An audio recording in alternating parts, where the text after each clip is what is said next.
ओम अचिंत्य व्यक्त रूपाय निर्गुणाय गुणात्मने समस्त जगदाधार मूर्तये ब्रह्मणे नमः। आज बृहत पाराशर होरा शास्त्र के द्वितीय अध्याय अवतार कथनाध्याय के बारे में हम आज बात करेंगे। बृहत बृहत पाराशर होरा शास्त्र का जो द्वितीय अध्याय है उसमें अवतार कथनाध्याय का वर्णन है। तो प्रथम श्लोक है द्वितीय अध्याय का, उसमें मैत्रेयी उवाच, मैत्रेयी कहती हैं कि राम कृष्णादयो ये अवतारा रमापते तेऽपि जीवांश संयुक्ताः किं वा ब्रूहि मुनीश्वर। अर्थात राम कृष्ण आदि जो ये अवतार हैं परमात्मा के, वे भी क्या जीवांश से युक्त होते हैं, यह मुझसे कहें। मैत्रेयी ने जिज्ञासा व्यक्त की। तो पराशर उवाच, पराशर जी बोले, रामः कृष्णश्च भो विप्र नृसिंहः सुकुरस्तथा एते पूर्णावताराश्च यन्यः जीवांशकान्विता। महर्षि पराशर जी ने कहा कि हे विप्र, राम कृष्ण नृसिंह सूकर अर्थात वराह, ये चार पूर्ण अवतार कहे जाते हैं। इनमें पूर्ण परमात्मांश होता है। एते पूर्णावतारा, ये पूर्ण अवतार है। ये अन्य जीवांश कान्विता, जो अन्य अवतार हैं उनमें जीवांश भी मिला हुआ है। तीसरे श्लोक में कहते हैं आगे, अवताराण्यानि कानि ह्यजस्य परमात्मने जीवानाम कर्म फल दो रूपी जनार्दन दैत्यानाम बलनाशाय देवानाम बल वृद्धये धर्म संस्थापनार्थाय रहा जाता शुभाक्रमात्। इसका क्या तात्पर्य है? इसका तात्पर्य है कि जो अजन्मा परमेश्वर है, उनके अनेक अवतार हैं। उनमें जीवों को जो अपना कर्म फल देने वाले सूर्य आदि ग्रह हैं, वो जो उनको जनार्दन अवतार कहा गया है। दैत्यों के बल का नाश करने के लिए, देवों में बल बढ़ाने के लिए और धर्म की स्थापना के लिए उन्हीं सूर्य आदि ग्रहों से अंश लेकर के शुभप्रद अवतार हुए हैं। जैसे रामो अवतार सूर्यस्य चंद्रस्य यदुनायक नृसिंहो भूमिपुत्रस्य बुद्धः सोमसुतस्य च। राम अवतार जो हुआ है वह सूर्य के अंश से हुआ है। चंद्र के अंश से कृष्ण का अवतार हुआ है। नृसिंहो भूमिपुत्र से, भूमिपुत्र कहते हैं मंगल को, मंगल से भगवान नृसिंह अवतार हुआ है। बुध है सोम सुतस्य च, और बुध जो है वो सोम के सुत, चंद्रमा के जो सुत हैं, अर्थात बुध, बुध से हुआ है अवतार भगवान बुद्ध का। वामनो विबुधेज्यस्य भार्गवो भार्गवस्य च कूर्मो भास्कर पुत्रस्य सैंगिकेयस्य सूकरे। वामन अवतार जो हुआ है वह बृहस्पति से हुआ है।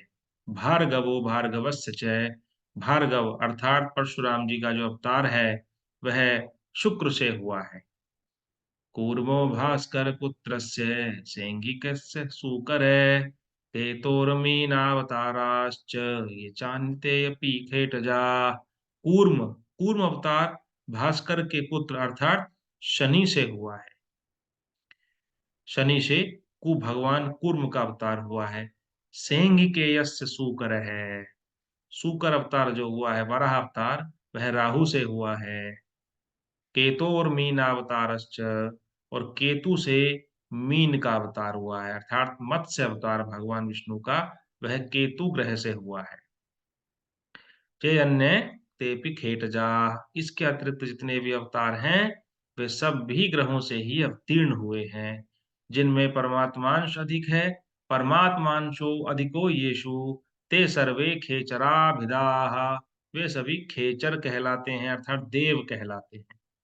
आठवें श्लोक में कहते हैं पराशर जी, जीवांशो हृदकौ येषु जीवास्ते वै प्रकीर्तिताः सूर्यादिभ्यो ग्रहेभ्यश्च परमात्मान शनिः कृता। रामकृष्णादयः सर्वे अवतारा भवन्ति वै, तत्रैव ते विलीयन्ते पुनः कार्यतरे सदा। जो रामकृष्ण आदि अवतार हैं, वे जिन जिन ग्रहों से अवतरित होते हैं, अंत में अपना कार्य करके उन्हीं सूर्य आदि ग्रहों में पुनः विलीन भी हो जाते हैं। जीवान् शनिः श्रुतास्तेषां तेभ्यो जाता नरादयः, तेऽपि तत्रैव लीयन्ते ते अव्यक्ते समयन्ति ही। जीवांश अवतार जितने भी हैं, जो जिनमें से सूर्य आदि ग्रहों से अधिक जीवांश निकलता है, वह सब मनुष्य आदि जंतु होते हैं। मनुष्य अवतार, मनुष्य के अंदर जो अंश है वह भी ग्रहों से मिलता है। वे सब अपने अपने कर्म फल भोग कर फिर से उन्हीं ग्रहों में लीन हो जाते हैं। इदं ते कथितं विप्र सर्वं यस्मिन् भवेदिति, भूतान्यपि भविष्यन्ति तत् जानन्ति तद्विदे। इस प्रकार जो मैंने अवतार कहे हैं, वे सब प्राकृतिक प्रलय के समय वे सब अव्यक्त परमात्मा में लीन हो जाते हैं। विना तज्ज्योतिषं नान्यो ज्ञातुं शक्नोति हि कश्चित्, तस्मादवश्य ध्येयं ब्राह्मणश्च विशेषतः। ज्योतिष शास्त्र, बिना ज्योतिष शास्त्र से कोई कभी भी नहीं जान सकता है यह सब। इसलिए सबको विशेषकर ब्राह्मणों को तो विशेष रूप से जो ब्रह्म का ज्ञान करना चाहते हैं, उनको यह ज्योतिष शास्त्र अवश्य पढ़ना चाहिए। तस्माद अवश्य अध्येयम ब्राह्मणेश्च विशेषतः, यो नरः शास्त्रम ज्ञात्वा ज्योतिषम खलु निंदति, रौरवम नरकम भुक्त्वा चांधत्वम चान्य जन्मनि। जो इस मनुष्य शास्त्र, जो इस शास्त्र के तत्व को जो नहीं समझता, नहीं जानता, और ज्योतिष की शास्त्र की निंदा करता है, वह रौरव नरक में वास करके फिर अंधा होकर जन्म लेता है। तो इस प्रकार अवतार कथनाध्याय यह पूरा होता है। 13 श्लोक हैं इसमें, द्वितीय अध्याय में। इसमें ग्रहों के माध्यम से महर्षि पराशर जी ने इसको व्यक्त किया है कि किस प्रकार से ग्रहों का अंश अवतरित, ग्रहों के अंश से परमात्मा और मनुष्य आदि जीव जंतु अवतरित होते हैं। तो ग्रहाधीनम जगत सर्वम, इस पूरे संसार का, इस जगत का, ये पूरा जगत ग्रहों के ही अधीन है। ग्रह केवल खगोलीय पिंड नहीं है, जैसा आजकल पश्चिमी वैज्ञानिक ग्रहों को केवल प्लैनेट्स कह करके निर्जीव खंड जो खगोलीय पिंड है उनके रूप में व्यक्त करते हैं। इन ग्रहों में भी जो ऊर्जा का अंश है, वह ईश्वर के अवतार, मनुष्य आदि जीव जंतुओं के अवतार का मुख्य कारण है।